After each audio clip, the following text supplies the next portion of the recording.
Это новая симуляция ткани в блендере. И это тоже симуляция ткани. И даже это новая симуляция ткани в блендере. Давайте разбираться в новой системе геометрических нод. Новый метод симуляции ткани в Blender 5.2 использует геометрические ноды. Старая версия намного медленнее и менее оптимизированная, но пока все еще есть преимущество в виде Self Collision, которой в новой симуляции пока нет. Но есть встроенная функция разрыва ткани. Как он устроен? По сути, это простой split edges, который разделяет ребра, если его длина становится выше указанного порога. То есть он напрямую связан с параметром растяжения. Если ткань физически не может сильно растягиваться, то нужное значение никогда не будет достигнуто.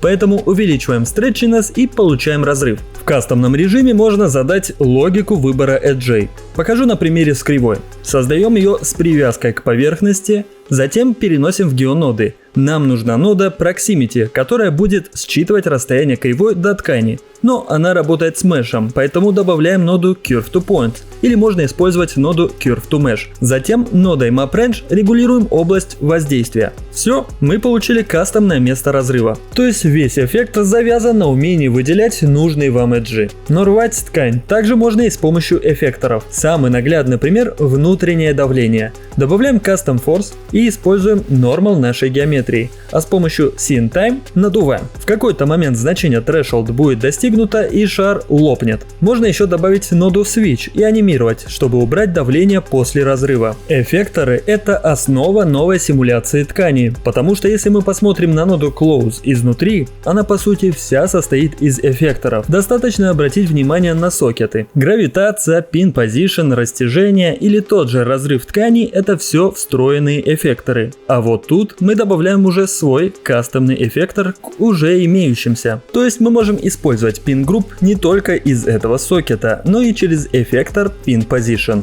Например, нам нужно привязать ткань к пустышке. Переношу пустышки в окно с геонодами. Переключаю на Relative. Теперь нужно для каждой создать свою вертексную группу. Используя ноды Named Attribute, мы получаем данные для сокета Selection у ноды Pin Position, а выход Location подключаем в Position. Чтобы обе пустышки двигали нашу ткань, нам надо эти два эффектора объединить с помощью ноды Combine Bundle.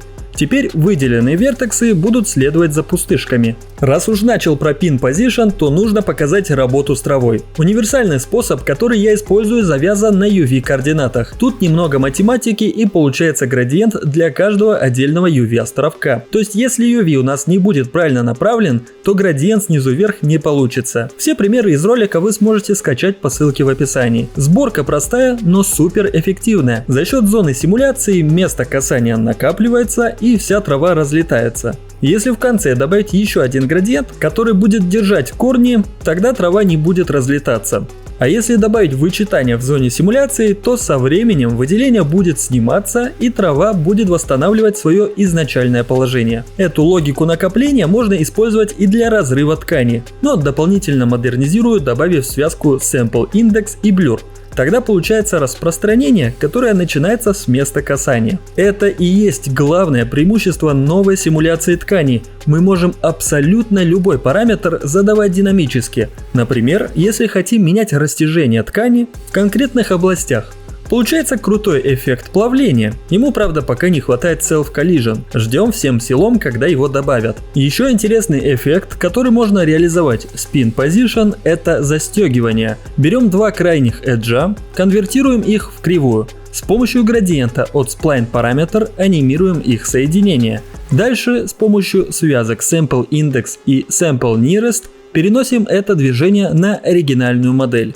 И уже на основе нового положения мы создаем Pin Position. И вот тут, я думаю, вы сейчас сильно удивитесь. Симуляцию ткани можно использовать и для частиц. Тут также прекрасно отрабатывает коллизия и проигрывается анимация практически в реальном времени. Да, если я начинаю двигать объект коллизии, то производительность падает. И еще надо понимать, что идет накопление частиц, их становится все больше и больше в сцене. Даже так все прекрасно просчитывается и не крашится. И при желании можно получить из этого SDF Mesh для создания воды, к примеру. Честно говоря, я давно не испытывал такого восторга от обновления в геометрических нодах. Это пока все, что я успел протестировать, и все, чем я хотел поделиться с вами.